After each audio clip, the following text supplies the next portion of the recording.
Look who it is. Here is the Brat Bunny. I've missed this car so much.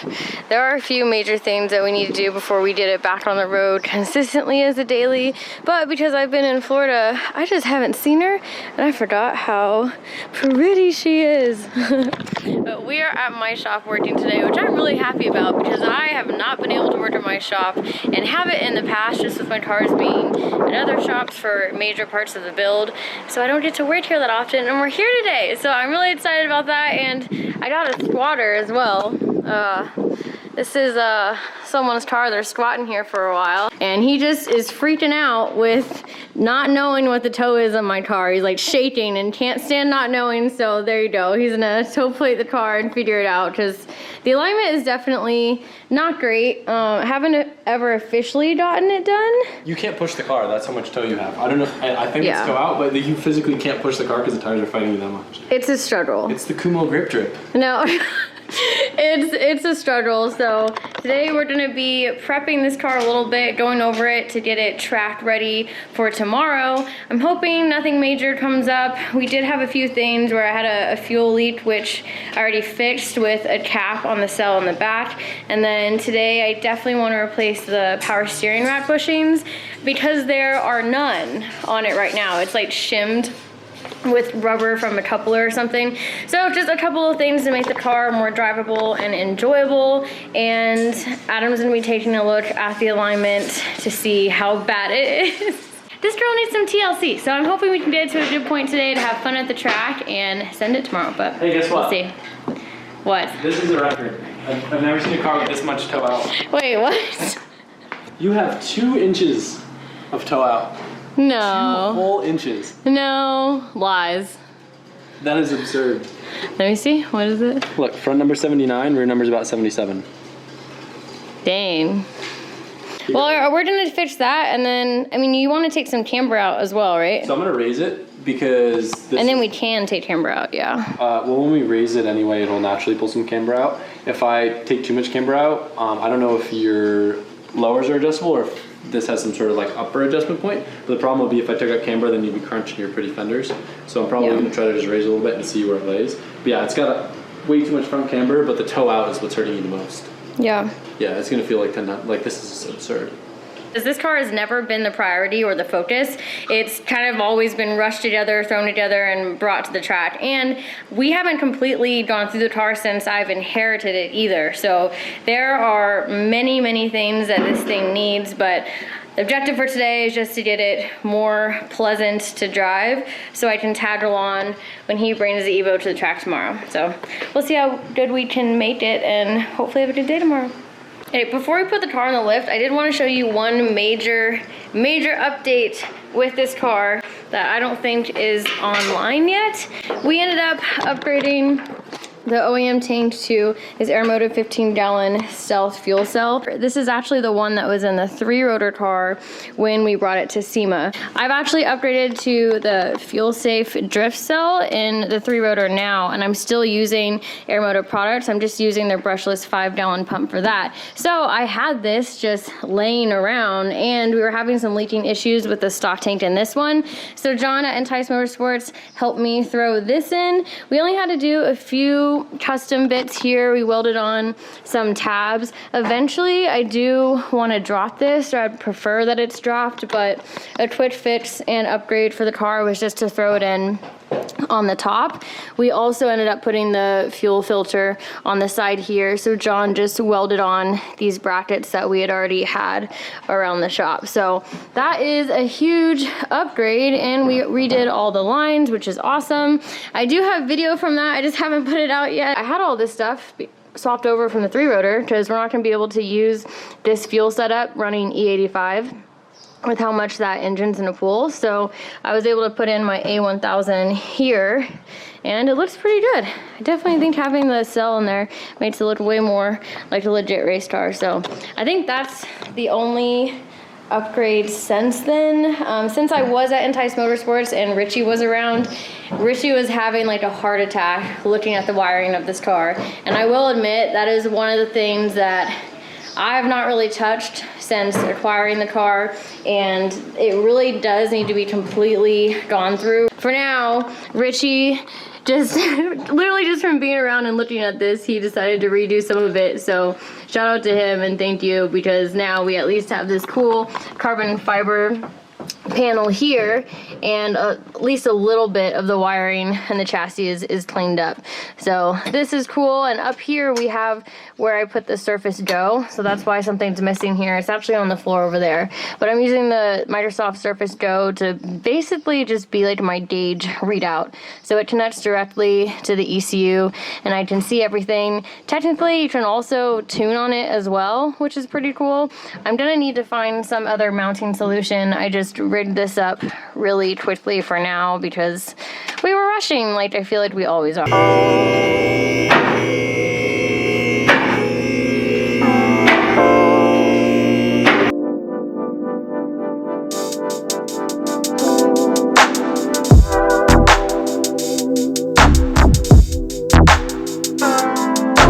Okay, now the car is up, you can see what I was talking about, how these were kind of just shimmed with random rubber couplers that we found and cut up. So there's a lot of travel and movement through the steering wheel because of this, and it's really awful. So I'm gonna hurry up and replace these and then start going through the car, seeing what else is wrong. Already Adam's found multiple like loose bolts and whatnot, some really important ones here on the drive shaft. So we're definitely gonna wanna go through the entire car and just nut and bolt check everything and see just how much progress we can make on it to make it drivable for tomorrow. But for now, I have new bushings. I'm gonna throw these in.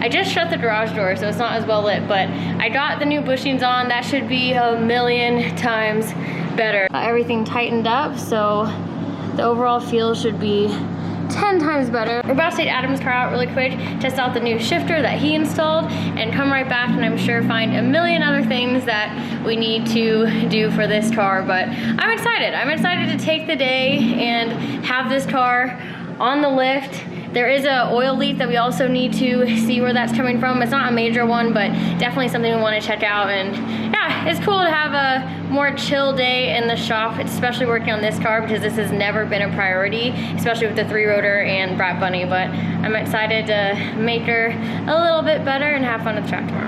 So already and just going into the car and looking at everything, we're finding a bunch of loose bolts. I mean, this car was only on the track for a little bit last time and stuff already got loose. So we went and picked up some thread locker. And I'm just gonna re-tighten everything. The bolts that were loose were the ones right here, which also explains this thunking that was going on in the rear of the car the last time this was on track. So a few of these were loose. We're gonna tighten those up, and some of the axle bolts were loose as well. I definitely don't remember using thread locker last time, so that would be a smart thing to do, and that's what I'm gonna do now, and just continue to go through the car and see what other little things we can double check and fix for tomorrow.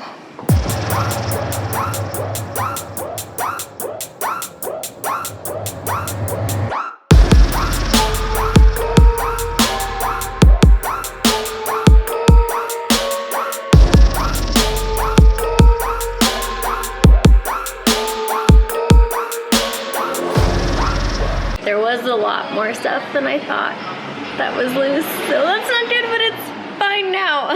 I'm actually gonna be ordering all new hardware, and I'm pretty sure that I did. Like, now that I'm working on this car again, I'm remembering some stuff I had done in the past. Pretty sure I ordered all new bolts, at least for the drive shaft, and I must have never got them, because I definitely don't have them, but it's all coming back to me now. Anyway, they're tightening the thread locker on it now.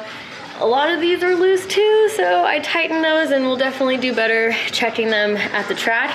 If you guys are new to this car, you'll notice that I also have the same 326 power shaft 3D coilovers on this car.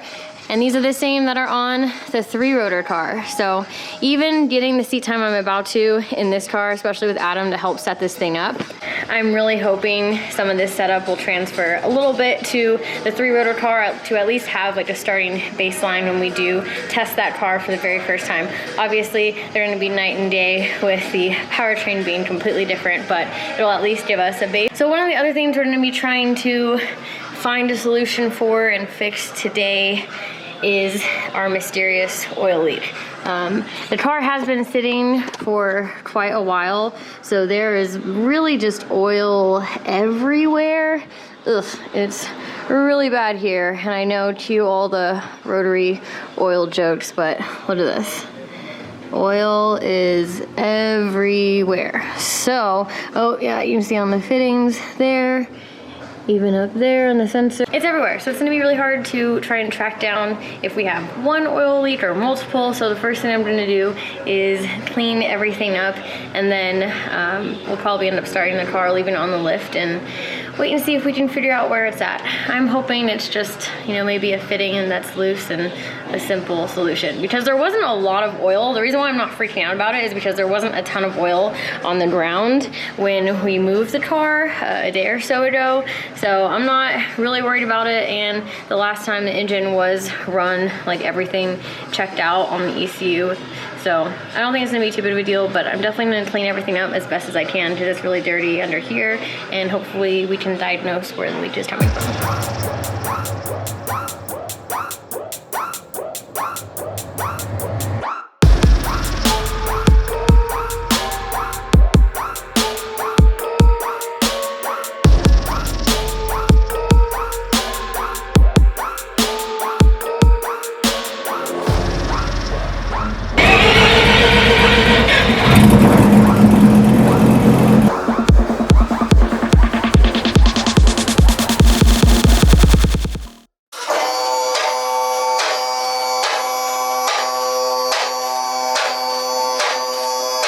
From the top, we couldn't see where an oil leak might be. The first theory is that it might be the dipstick because it's not in there very securely. So we're gonna try zip tying that down and then just focus on alignment right now. And then when I'm doing some test drives around the outside of the shop, just keep checking to see if we can find an oil leak and pinpoint that. But it definitely could have been the dipstick. So if it's something simple like that, that would be amazing. Adam's gonna focus on getting the alignment better. You already fixed the toe earlier. No, I didn't fix anything. Oh, you didn't fix it? You just wanted to make fun of me for it and just document how bad it was? We're gonna raise it and then we're gonna change the toe. I'm about to say this in my video, I'll say it in your video too. Your car is lower in the air at full droop than every single one of my drift cars. Your car is lower at full droop. That is pretty impressive. That is wild. There's no travel in the suspension. Do you have it on full stiff? Do you know? No, we never really messed with it. I'm gonna check it out. I mean, I assume it would be at least close since it's not moving at all. I do remember there was something with the tie rods too that, oh, these aren't the extended ones. These I know are on like the last threads of the tie rods.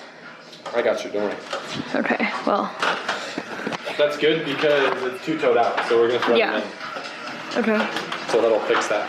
Yeah, that would help bring it in. Well, we'll see what alignment magic Adam can come up with. Yeah, it's gonna ride like a new car. So I think Adam is getting more than he bargained for on everything that needs to be. Get more than I bargained for. On everything that needs to be readjusted on the car. Listen, the rack is also not centered and... Show that wheel. That's with your rack center. Yeah, this is with the rack center. Oh!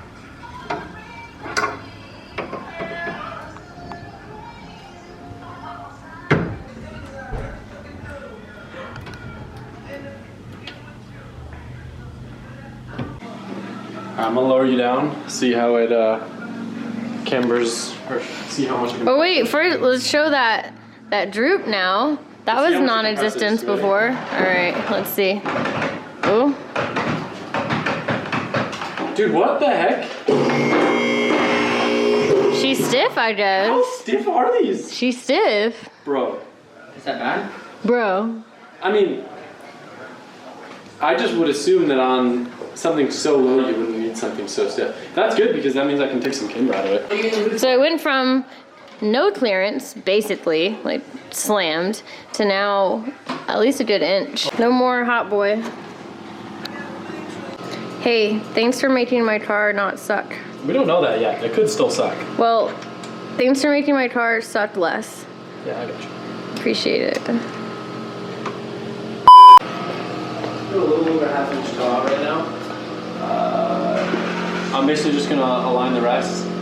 Once I see how your steering wheel falls, then I'll make the last adjustment. Yeah, we'll just take it for a rip around the block and check out everything. Because at the end of the day, you're only gonna fix the toe. And I found every single bolt on this car's loose. Basically. One of the biggest things that was super annoying too was all the play in the wheel, and yeah, that was pretty bad. Every single bolt on the steering wheel was loose. Yeah. Yeah, all the linkages were loose, and that was the problem and why the wheel was moving so much. But now they're all tight, so we're good. And the power steering rack was tilted a little bit, so we had to retilt that up. There's also now a cover underneath the transmission, which is good. And what else? There's like a million things. Everything. Oh, all the arms, the suspension, everything was pretty loose. I don't know if it was already mentioned earlier, the outer tie rod on the driver's side is basically, failed. But Yeah, we can get by with it for now. So all I hear is garage life bill.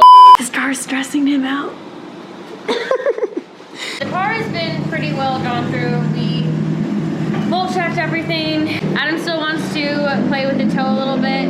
He raised the height quite a bit. And the travel is still very minimal, so the suspension is just really stiff right now. I'm gonna drive it around, see where everything lines up, because we also messed with the power steering rack. It was tilted a little bit the wrong way, we tilted it the right way. All the linkages up to the column were a little loose and had to play with those. There's a lot of things. So we're gonna drive it around the area here, shake everything down. Hopefully we don't get that oil leaked again and it really was just a dipstick, fingers crossed. And we're gonna see where we end up. Oh, look at the angle right here. With That is a good angle. I'm such a big dude. You're what? I'm so big. Oh, I forgot I could do that. Hell yeah.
Dang. Mine to bring my own camera. Ew!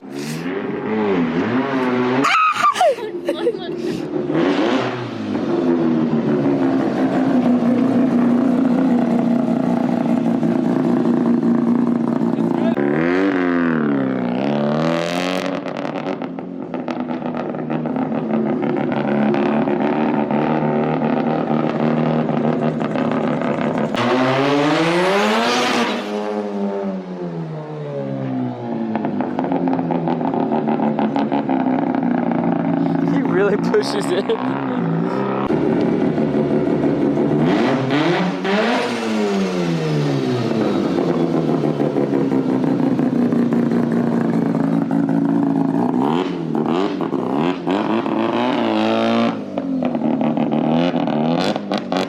It's better, a lot better though, for sure. I know that car needs a lot of work. It's been super neglected, and I keep saying this, it's never been a priority, especially since the 3-rotor car came along. That car has always been in rough shape from the previous owner. We got really far today. We bolt checked the whole thing. So much stuff was loose, which made sense with some of the vibrations that we had in the rear. The whole alignment was out of whack. Oh my gosh, there is so much that Adam fixed. It's still really stiff, so I'm sure we're gonna continue to play around with that, but at least we have a lot more of a gap and it's not right on the fender there. We're gonna play with the toe a little bit more at the track, just doing what we can with the time that we have, and I decided to get this car ready last minute because Adam's gonna be heading to the track, and I at least want to try and have a good time, and I've been wanting to get this car out for a while, so we're just doing what we can because I want to go have fun tomorrow too, because Adam's going to be testing his new Evo. But yeah, it was a pretty chill day. I'm sure we'll come into more things at the track. I already can tell that the car is going to be like night and day just from the stuff that we were able to do today. So again, big shout out and thank you to Adam. I'm excited to just see what happens with this thing on the track tomorrow. I'm stoked to see how his Evo does. It's going to be a good day. Adam just left to go hang out with Rob for a bit, and I'm jealous because I was supposed to go too. But I kind of need to do something important, like go get my truck and trailer that's at my apartment in downtown and bring it back here and load up the Sailor7 car. So we are ready to go bright and early in the morning to the track. We ended up being here a lot later than we expected, so I'm just going and doing that really late now, and we're gonna have an early morning. So it's crazy because Rob's shop is literally like 10 minutes away from me, and I just have never made it down there because I suck, and I was supposed to tonight, and it looks like that's not gonna happen, but that's life. I'm trying to do better at life, slowly but surely. I'm going right now to downtown, pick up my truck and trailer, come right back here, load up Sailor7, and be ready for an early morning. What in the world is going on?